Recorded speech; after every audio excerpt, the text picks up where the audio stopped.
If you're a gamer and you've always thought about or contemplated starting your own platform or starting your own channel or Twitch account, whatever it may be, and getting into the gaming content field but have been hesitant, I'm here to tell you, jump out there in that field, and there's no better time to do it than now, especially with GTA 6 getting ready to come out, and I'm going to explain that to you here in just a few. So years ago, around 2020, I decided I was going to go ahead and jumpstart my own. So years ago, around 2020 is when I decided that I was going to go ahead and start my gaming channel. I created myself my own gaming logo, did everything I needed to do to get it started. I only had a handful of subs, which just so happened to be a couple of friends, and that was it. I did absolutely nothing with my channel, and it just sat there. And I did not know where to start. I knew the type of content I wanted to put out there, but I did not know where to start. So as a sports gamer who only at the time only played Madden and NBA 2K with a little bit of Fortnite with the family and everything like that, but it was more Madden and 2K, and that's what I desired to post on my channel. I started recording my franchises because I have an online franchise that I run yearly with a few of my friends, and we tend to get anywhere between 4 to 8 years deep in our franchise mode. So I always wanted to document my franchise and post it online. So I began gathering footage of these rebuilds that I was performing with the different teams each Madden every time a Madden came out. It was really just sitting on my PC. I had no idea where to start, how to begin, how to approach this. So it just sat there. So the whole year of 2020, I did absolutely nothing with my gaming channel. So 2021 came and I still was not posting content to my channel. And I ran into a couple videos, not back to back, but over the course of a couple weeks, I ran into a couple videos that led to me being inspired to go ahead and just jump out there in the water. One of them was a video I saw of T Grizzly and his GTA server. And he was talking about how much money he makes monthly just streaming on this server, and how he has all of his homeboys paid that grew up with him that play in this server and stream as well. And I was like, man, maybe this is a sign that I need to go ahead and jump out there. Because as a person who started out as an artist first, and I still do music, I just haven't done music in about a year and a half or so. But as a person who has done music, to see somebody like T Grizzly and then follow that up with T-Pain, that was the next person that I saw that actually gave me the motivation to go full on with his gaming content. When he said that he makes more money streaming, playing the game, than he ever made in his entire career doing music, that's what lit a spark underneath my behind to go ahead and get started in. Especially given the fact that he said that he's not even good at the gaming content. He just gets on there and people just like watching, whether he's good or not. They get on there, they sub, they do this, that, and the third, so on and so forth. So when I seen that coming from him, and then I saw what I saw from T Grizzly, I said, you know what? This is a sign for me to get started in this gaming field. So I started out by doing Madden tutorials. I did Madden tutorials, and then I did tutorials for 2K as well. Slowly, I started to get a few more subscribers. Not a lot, nothing to brag about. I was probably like around like 24 subs. Eventually, my tutorials started gaining more traction because over time, people that aren't as good as other people in the game, they start running into certain people that's doing things against them online that they don't know how to do. So of course, they're gonna go looking online for somebody that can tell them how to do some of these things. That's where I came into play with my tutorials. And like I said, I also made tutorials for 2K. I had started a rewind series that I was doing on 2K, actually thinking about possibly bringing that back again.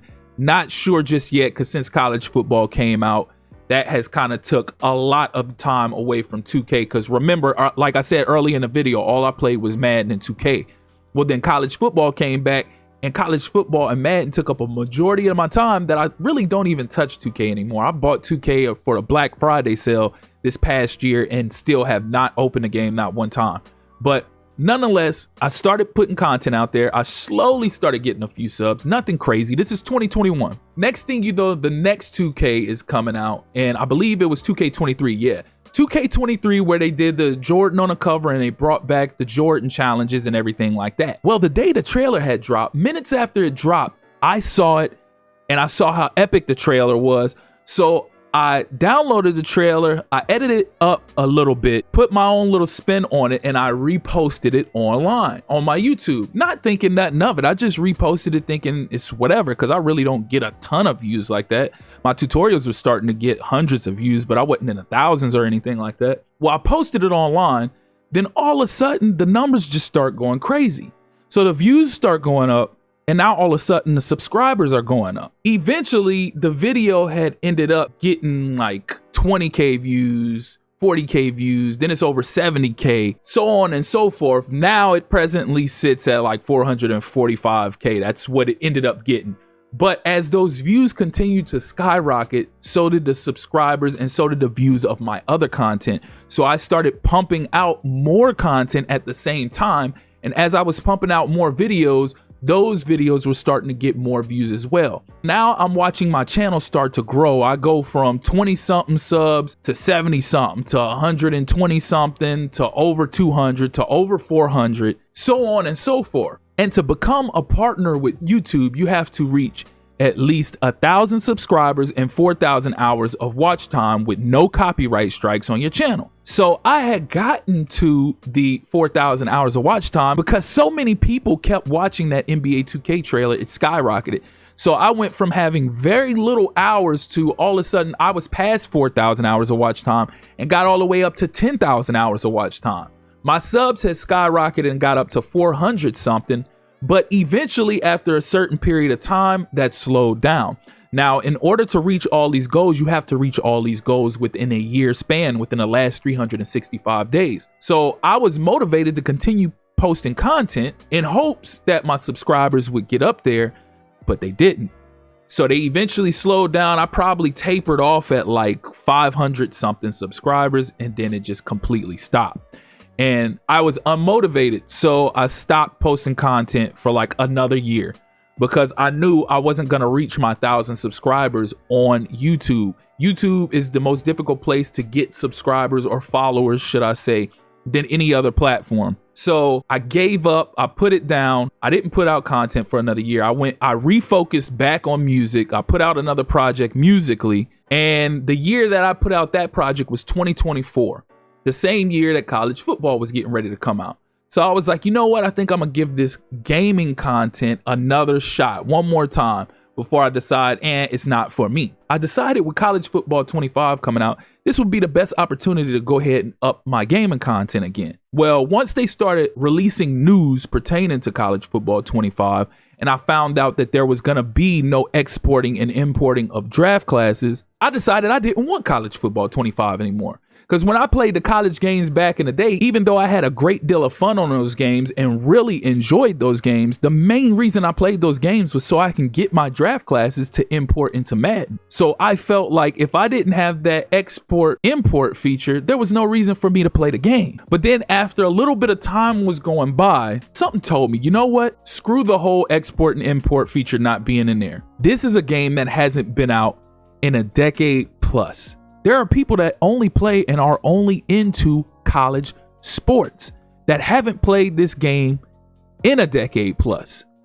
They're going to be out there looking for tutorials and things of that nature to try to refresh them because the game has so far advanced over that time period that they won't know what they're doing. And they will be getting handled by people who have been playing Madden all these years and just picked up college football. And it's virtually, in a sense, the same game, just a little faster and so on and so forth. And when I tell you that was the best decision I ever made, it truly was the best decision I ever made. Because had I not done that, my channel would not have taken off the way it has now.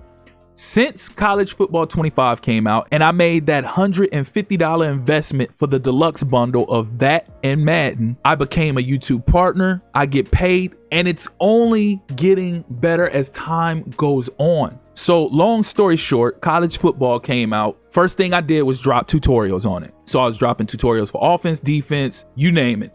Then I dropped a tutorial on how to edit players during Dynasty mode and how to create players or a workaround on creating players in College Football 25.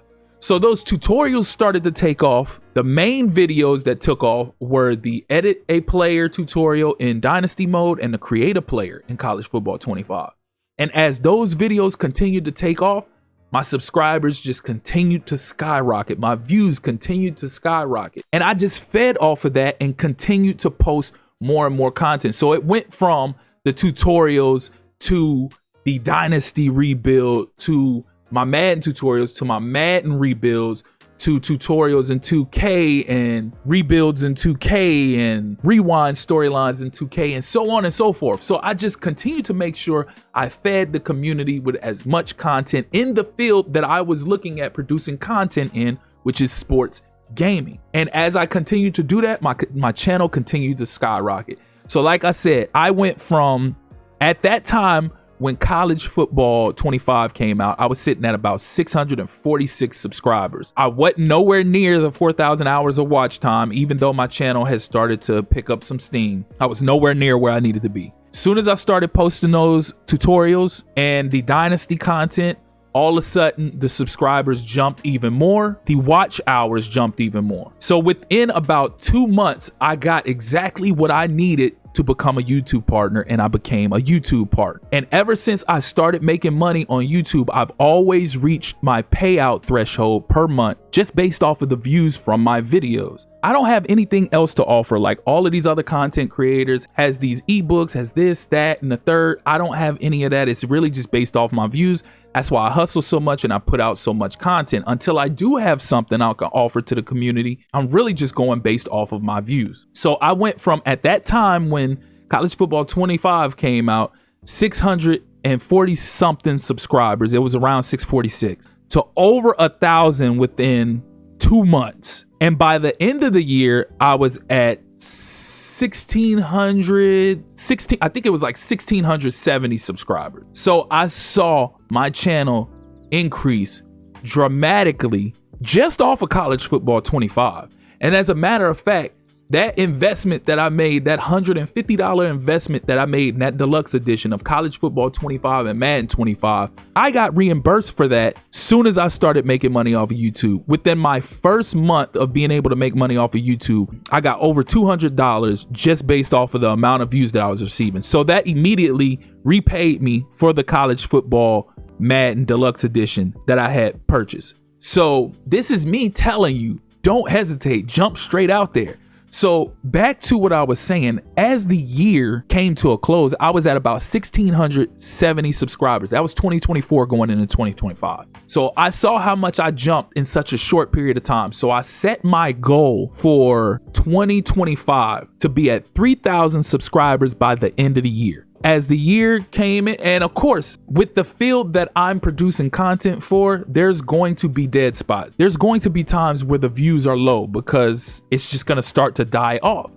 Initially, when the games come out and the people are going to be looking for tutorials, so on and so forth. As the year has started to come to a close, people aren't looking for all of that as much. But then you're going to have your hot spot when a ton of people are looking for that content for the next year's game. Of course, at the beginning of 2025, it started to die down some, but as it got to about mid 2025, that's when I started putting out content about the leaked information, the content that EA was actually putting out themselves as far as deep dives, reaction videos to trailers, so on and so forth, things of that nature. So then it started to pick up again. And like I said, my goal was set for 3,000 subs by the end of the year. I ended up over 4,300 subscribers by the end of the year. With me not only getting my goal, but going way past that, I had to set my goal a little higher for 2026. So going into 2026, seeing that I was at about 4,300 subscribers, my goal was to get to 10,000 subs by the end of the year. I had to shoot for something a little bit more difficult and not so easy to obtain. Now, as we entered 2026, I decided to refocus on my health, and I put the gaming content and everything else I'm into down to focus on better eating habits and consistently going to the gym. So as I did this, I was not posting anything at all outside of a couple videos about my draft content, but it wasn't a lot. I went from posting anywhere between 12 to 20 videos per week when you factor in actual videos and shorts that I reproduce from those actual videos. I went from posting about 12 to 20 of those per week to really not posting anything at all outside of a draft video here, a couple shorts to that draft video there, so on and so forth. I typically average anywhere between $100 to $200 a month from my content, and I average anywhere between 115 to 160 subscribers a month. So my channel grows even when I'm not producing a ton of content, because I have had months where I've taken time off and not posted a lot, but still gotten a ton of subs, a ton of views. But never have I taken this much time off. So I took such a great amount of time off that my views finally started to fall off. My subs finally started to fall off. And I got all the way down to like the last month before I got active again. I was at 93 subscribers for the month, and I only generated like $40 or $50 for that month.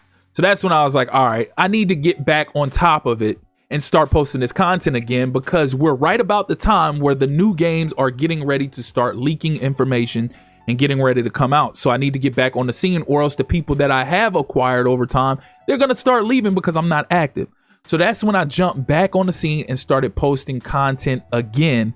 And boy, was that the best decision I ever made. Because since I've gotten back active, actually it was 2.5 months that I took off, because I didn't start getting back active again until early April. Soon as I started dropping that content again, all of a sudden I seen the numbers skyrocket to levels I've never seen them before.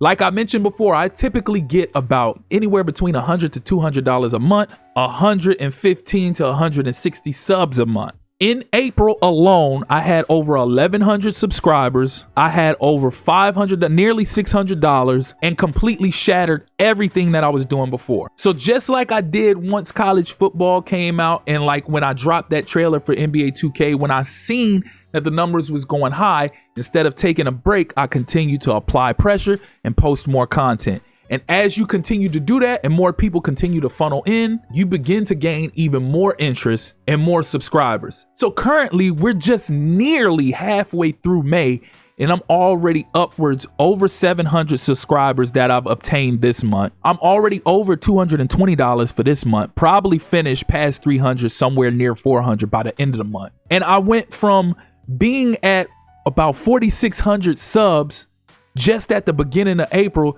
to now I'm pushing on 7,000 subs, and we're not even halfway through May as we speak. Not to mention I've started getting shouted out by well-known prominent creators that have been around for years. As he recently went on a podcast called the Scavanchiverse, which I only really heard of because I saw another video on my YouTube feed by someone named Rio West Gaming. On that topic, shout out to Mad Money Shot for seeing my video, making a video pertaining to the information that I put in my video, and trying to forward his community to my community, and trying to forward his community to my channel. That type of support goes a long way for smaller creators trying to build their own community. And to think all of this started when I decided to take that leap of faith and jump out there, purchasing College Football 25 and putting out that content.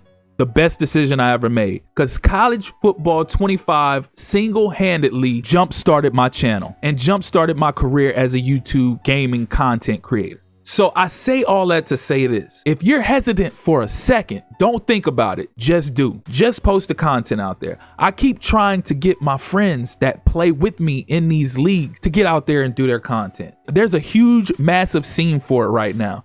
Don't get left out. If you feel like you're capable of doing this, get in there, especially with GTA 6 coming out. And like I said earlier in the video, the reason why I mentioned it earlier and said I was going to talk about it later is because I want you guys to use my experience in what I did with College Football 25. Do that with GTA 6.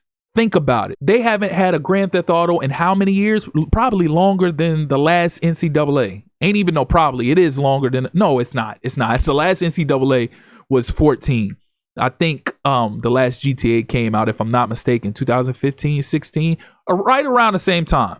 But people are going to be looking for this content. People are going to be looking for these tutorials. I know I'm not going to hesitate. I know majority of my stuff is gaming content, but you got to be a fool if you think that I'm not going to get in on this. So if you are a gamer and you're contemplating starting up your own channel or starting up your own Twitch account, whatever it may be, jumpstart in that field. Even if it starts slow, Eventually, it will take off as long as you stay consistent and you apply yourself. And get in on this GTA 6 drop before it happens. And watch how much your channel grows. And another thing, if you feel like you can't do this because you're afraid of the negativity that might come with it, with people in the comment section and negative remarks, don't be. When I tell you, you benefit from that, you benefit from that.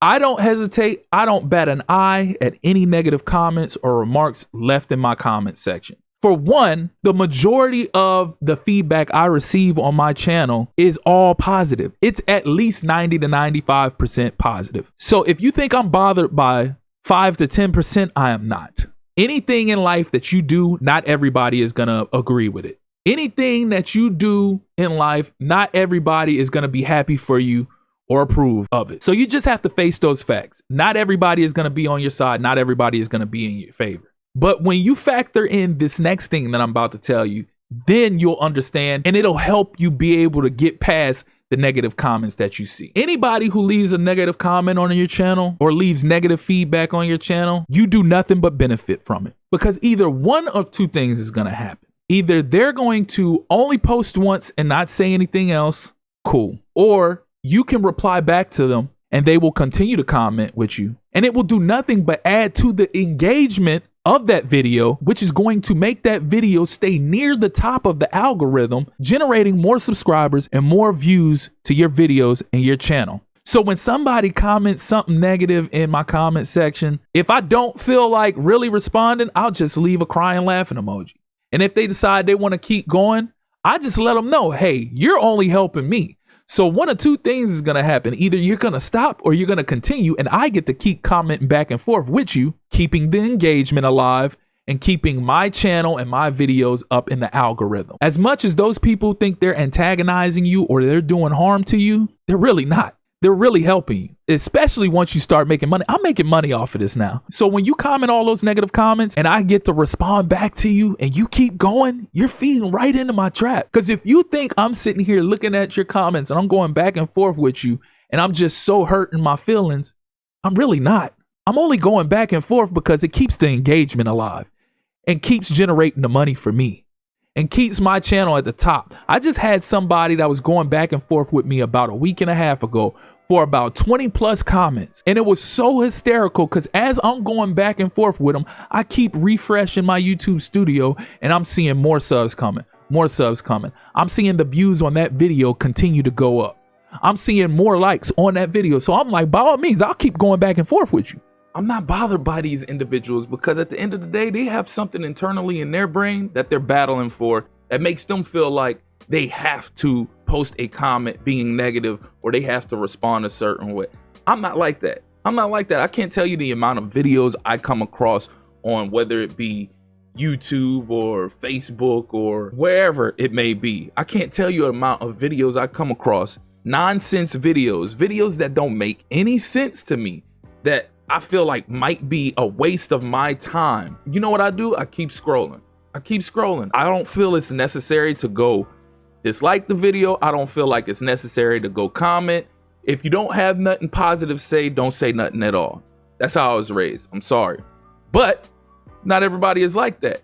And if they do have something negative to say, encourage them to say something negative. You'll notice that once you start responding to those negative comments by laughing at those comments or putting crying laughing emoji faces, you'll notice that they'll be triggered to the point that they start resorting to low IQ tactics like the name calling and so on and so forth, because they see that you're not bothered, you're not fazed. So they're going to try to trigger you by calling you out your name, so on and so forth. And then in the process, when called out upon it, not by yourself, because community members will recognize this and they'll call them out on it. They'll defend that low IQ activity by stating that freedom of speech, so on and so forth. Like I said, don't go back and forth. Just laugh at them because they got more going on internally than is seen upon the surface. And like I said, they're using your platform as a means to get them by or give them some kind of meaning. Whatever it may be, feed off of it because you benefit from it. Now, if you're getting a ton of negative comments and nothing is good, then you might want to reevaluate what you got going on, what you're doing. If a majority of the feedback you're receiving in the comments that you're getting is positive, and you do have a few people that are commenting negative stuff, it's not going to hurt you. It's only benefiting you, whether or not you're making the money or not. Because if you're not making money, it's still going to keep that video in the algorithm and send people to your channel and your video, which is going to push towards putting you in the partnership program. Once you get in the partnership program, it's going to push towards generating even more money for you. So if you're hesitant to get jump started in it because you don't want to receive negative feedback, trust me, negative feedback is good feedback. So as I close this video out, like I said at the beginning of this video, if you are a gamer and you even have an inclement thought about jumping into that scene, do it. Do it now before GTA 6 comes out. Use GTA 6 as a tool to help jumpstart your platform and put out as much content as possible. As always, if you're here for the first time or you return and you haven't liked or subscribed already, please do so. If you're into gaming content, period, or you saw this video inspirational, feel free to support your boy. Hit that like and subscribe button, hit that notification tab. And as always, I appreciate you all for tuning in. That's been my time. Till next time. Peace.